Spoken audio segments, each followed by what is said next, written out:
Pression, propos ou gestes à caractère sexuel imposé. Le harcèlement sexuel demeure encore une réalité préoccupante au Bénin.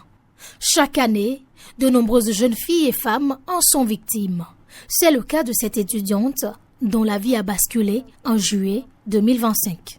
Je me prépare pour les rattrapages du jeunesse 2 quand un numéro l'a écrit qu'il était prof de droit à l'UAC et l'ancien également à l'ENIA. Que si je suis sage, il pourra m'aider avec les études et tout, avec les épreuves. Il m'a demandé les photos de mes pièces, mon numéro matricule, une photo de moi que je lui ai envoyée.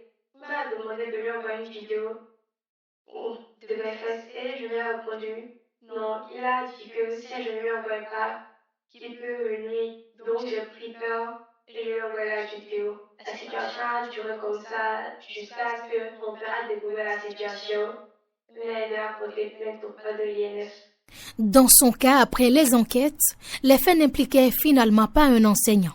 Mais dans les universités, plusieurs jeunes filles et femmes subissent des actes de harcèlement sexuel. Cette année, nous avons reçu déjà 65 cas d'harcèlement sexuel, toutes tendances confondues, y compris les milieux universitaires, avec 36 cas qui font référence à des abus de pouvoir. Conscient de l'ampleur du phénomène, le gouvernement a installé des cellules genre dans toutes les universités publiques du pays pour lutter contre ce fléau. À l'université d'Abomey-Calavi, nous avons les points focaux de l'INF, les représentants de la cellule du ministère, l'observatoire genre. Donc, de part et d'autre, il y a des séances de sensibilisation qui sont organisées au sein de chaque entité et de façon périodique. Il y a une plateforme, les gens font les dénonciations. Pour dénoncer, il y a plusieurs manières. Elles nous contactent, il y a des boîtes de suggestions, il y a un numéro. Mais même si elle ne le fait pas et que nous sommes au courant, nous anticipons en même temps sur la situation. Des cellules avec lesquelles l'Institut national de la femme collabore afin de mutualiser les efforts dans cette lutte.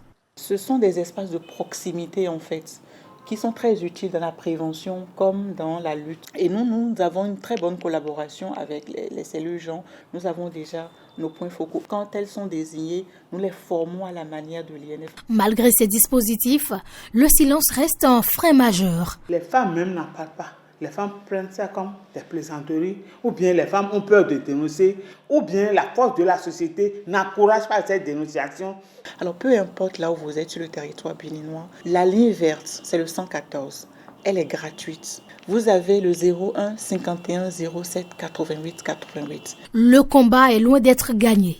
Les efforts doivent se poursuivre, car derrière chaque acte de harcèlement sexuel se cachent des études compromises, des traumatismes psychologiques et un droit à l'éducation bafoué.